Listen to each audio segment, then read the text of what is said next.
So in the last video we showed you guys a lot about how the control stick works with dribble moves, and the control stick's also used for shooting this year. So if you hold down the left trigger, the right stick becomes a shot stick like last year.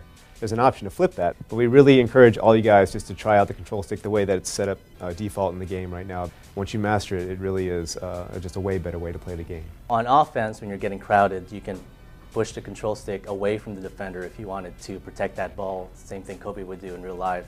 If you push the control stick towards the defender, you can kind of give the defender a little nudge, create that space, something that Paul Pierce would normally do in game. There's a bunch of things that people really didn't like with 2K12.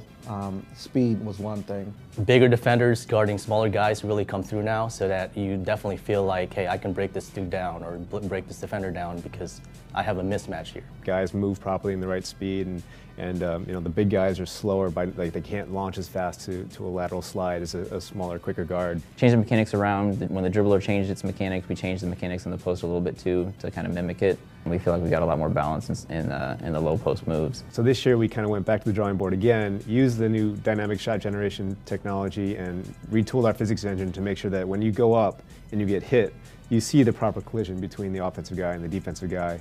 And the cool thing about it is when you get into the air or as you're landing, you'll always see something different when you attack the basket. So you'll see guys, you know, go up strong.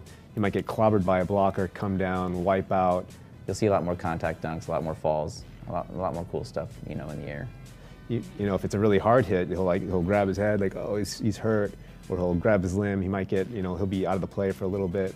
So there's all kinds of interactions and all kinds of different sequences that can play out. One of the big complaints was going on a fast break and always throwing the ball to that last defender, even though you had 3 wide open guys.